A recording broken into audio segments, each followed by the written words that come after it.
Hey guys, it's Brian, and a happy National Ceiling Fan Day to you. This is September 18th, 2018. And I'm going to do a video tour of the fans that are installed in my house and in my garage.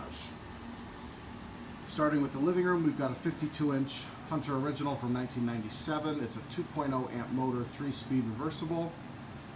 Got this from Louis Weedman last year on one of the Fanimation group trips. It's in mint condition, runs very well, very solid performer. And this one's going to be permanent in this room. It's been here for a year and I have no plans to take it down because it matches my furniture absolutely perfectly.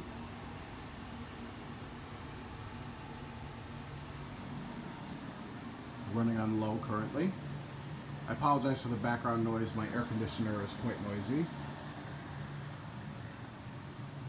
Going into the kitchen here, we have another 52-inch original. This is a 1930s Hunter Original from 1994 in the wine red finish. This is a new addition to the house. This replaced a 52-inch Homestead Whisper Fan 2. And this is a permanent installation in the kitchen because it goes with my Coca-Cola and soda pop theme that I have going in here. Recently added some Coca-Cola themed pull chains to it, which I think look cool on this.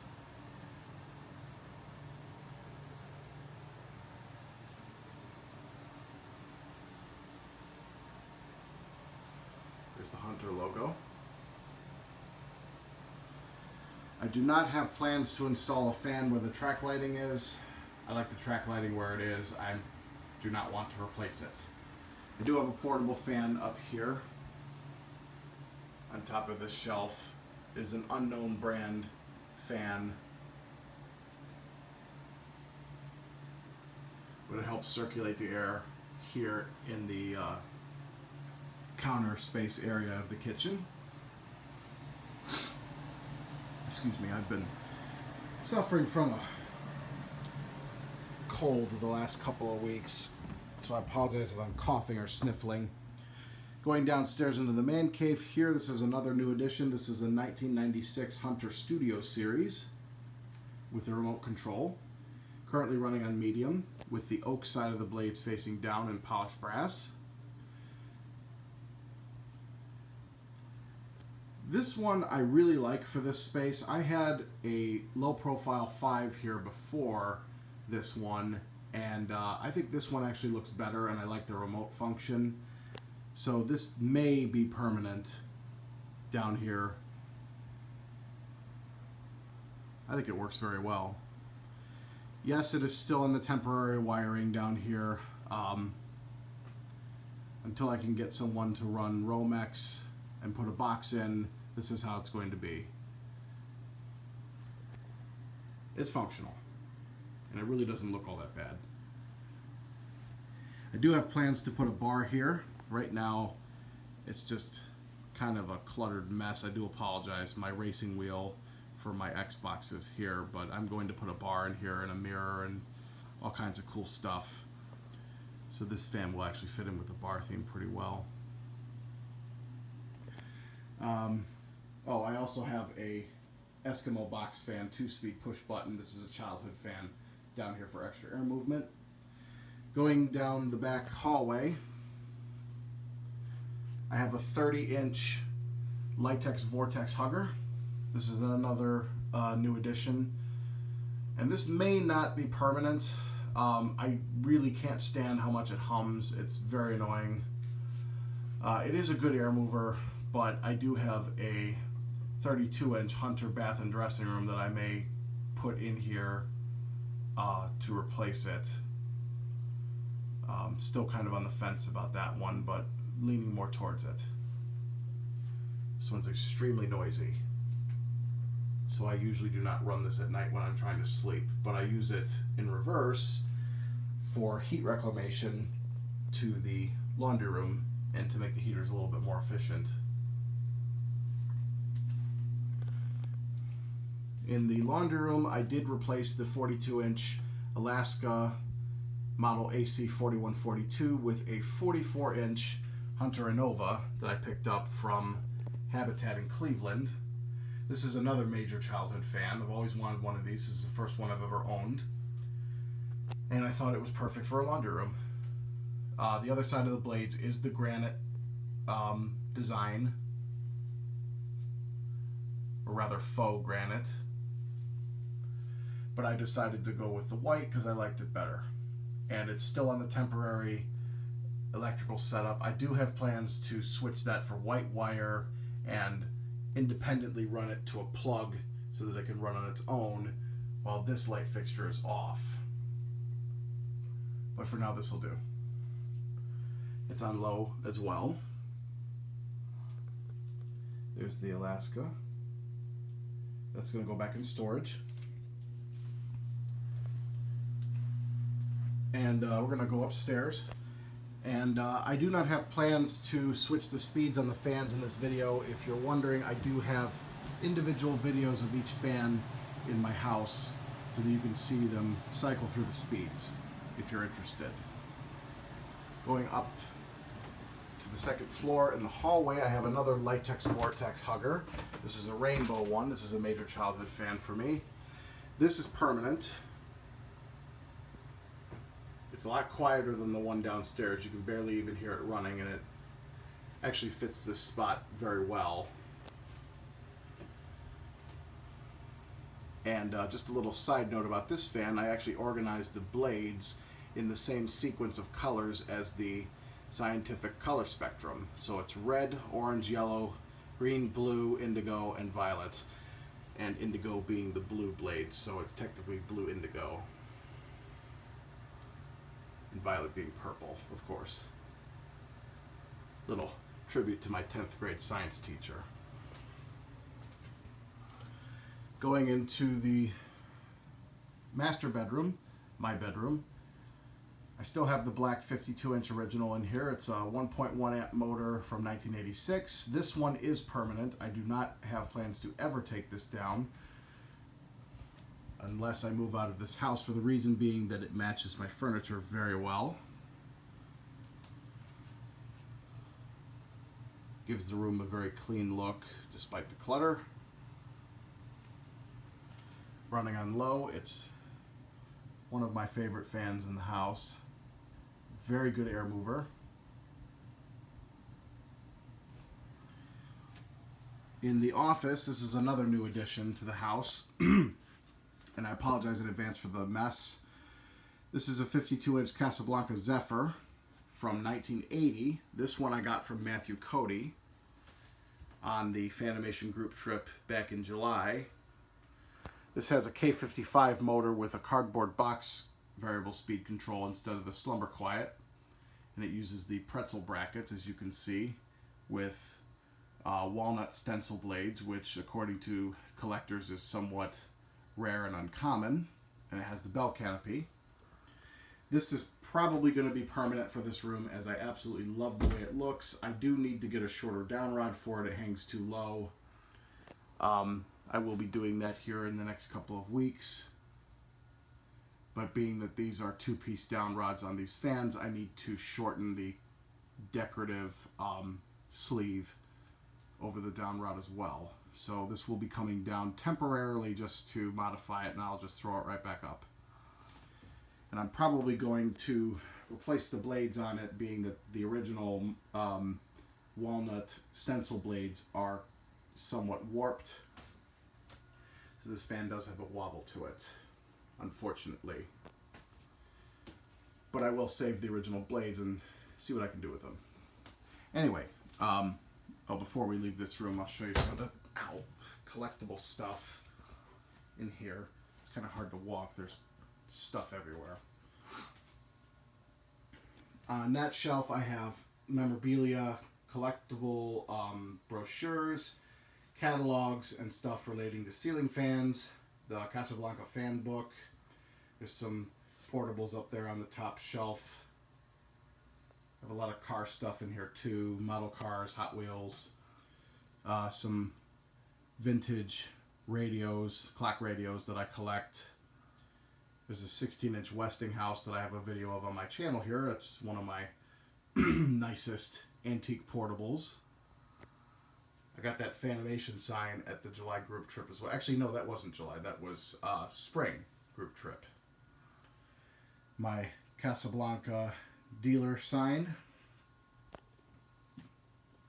Believe it or not, I actually picked that up at a garage sale for $10. I've had that for years. Some more Hot Wheels cars.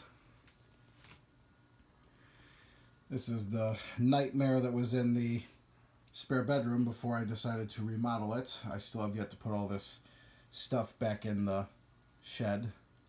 With some originals and various other fans. This is part of my portable fan collection on display. Some box fans, pedestal fans, some antiques, plastics, Lakewood fans. There's a Duracraft turbo fan, the Duracraft multicolor pedestal fan, some Galaxies and Panasonics.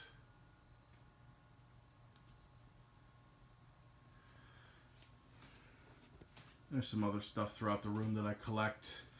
My vintage video games, retro video games, my flat screen TV with all my retro consoles, and my desk where my computers are. Can't really walk in this room right now. It's kind of difficult. I will be emptying this room out this weekend to make it more functional. Anywho, moving on to the spare bedroom. This has been recently redone and repainted with new furniture. I have a 42-inch Casablanca Ventura 2 from 2001 with an XLP motor. Uses the low, medium, high speed sequence like the Delta 2s. This fan is a very surprisingly extremely well performing fan. More than I thought it would be. It's what I would call a sleeper fan because it may be small, but it puts out a heck of a breeze. And I'll do a speed sequence on this one to show you. This is low. This is medium. Moves quite a bit of air. And it's very quiet. And I'll switch it to high. This thing moves really fast on high. It's a very, very well performing fan. Perfectly suited for this room.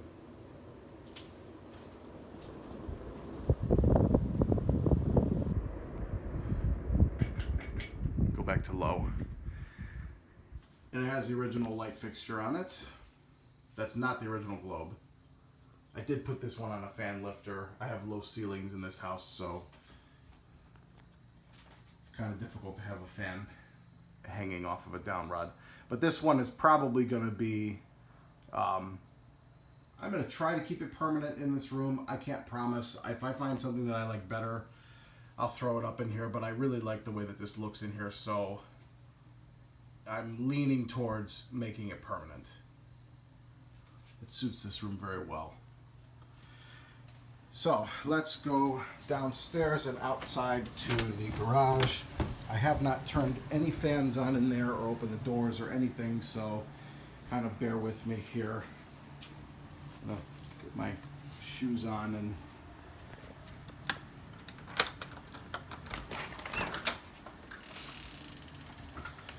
open the door.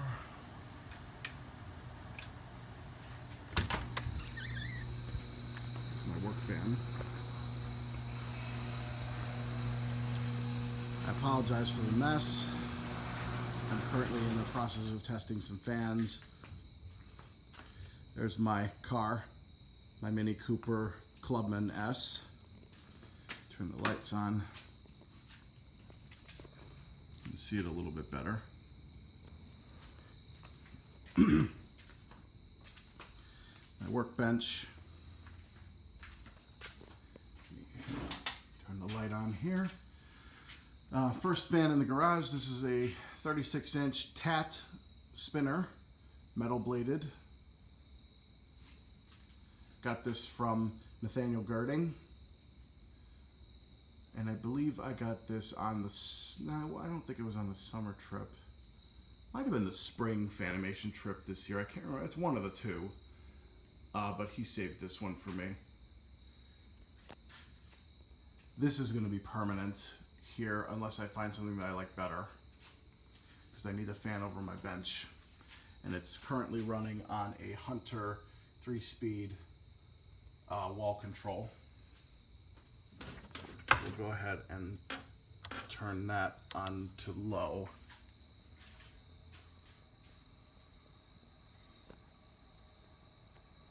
I did have it running on a solid state control before, but the control was defective.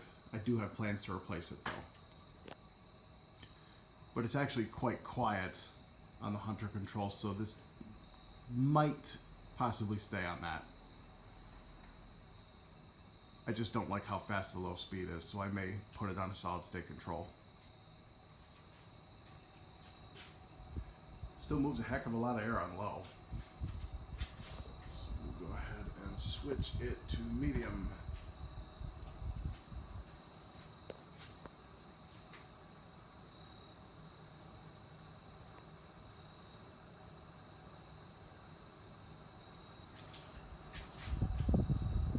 And now high. The bearings are rough in this fan, but it still works very well. Moves a heck of a lot of air. I do not honestly care about the bearings being noisy. It's functional. Like a freaking tornado standing underneath it.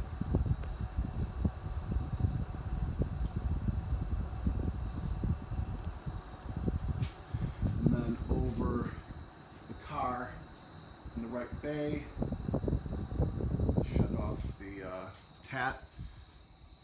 This is a 52-inch Bel-Air GE vent ceiling fan. These were sold at Handy Andy stores here locally. This one came from a fellow collector, Jonathan Finn from Akron. It was new in the box. And it's in pretty good shape. It's a childhood fan for me.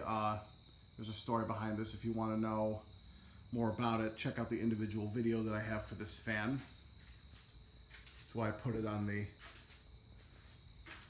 setup that it is with the 4-light kit with the tulip shades. So I'm going to go ahead and turn it on. I got to reach over my car here. Hold on a second.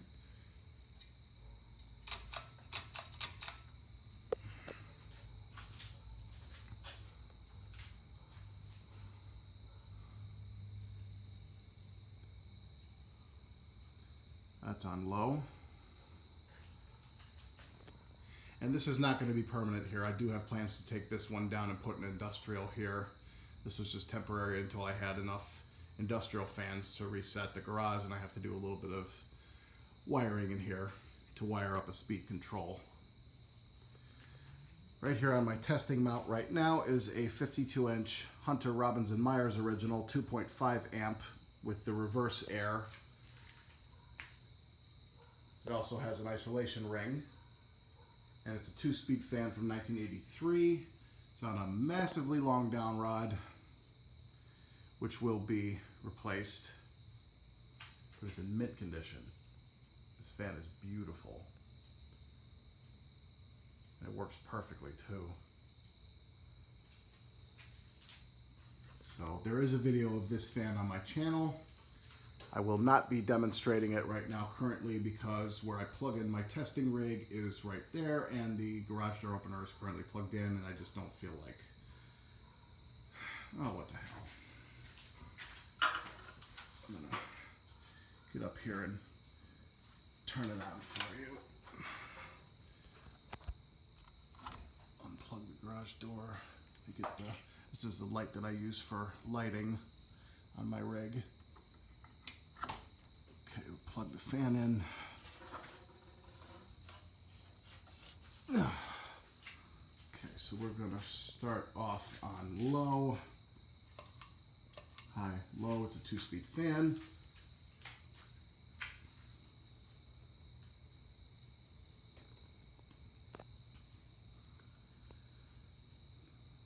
And low is more like a medium on these 2-speed originals. Still moving a massive amount of air. And then this fan here on the far right bay is a 52-inch Emerson 1895 series. I will not be demonstrating this fan because it has a broken blade arm. And I'll try and get as close as I can to show you. Right there, you can see there's a blade that's been bent, and that was my own fault. I accidentally hit it with the ladder when I was moving it, and these blade arms are quite brittle, so the caused a break right there where the arm beats the bracket. So I'm afraid of turning it on and running it too high. Also, it wobbles pretty badly. I will eventually be replacing that blade arm, but this fan is going to be coming down in favor of an industrial, so I can have 2 industrials permanently mounted, so I will not be demonstrating that.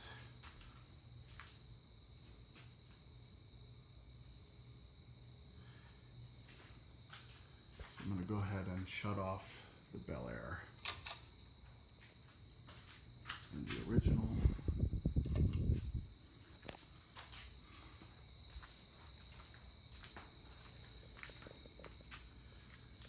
So yeah, thanks for joining me guys on this National Ceiling Fan Day, September 18th, 2018.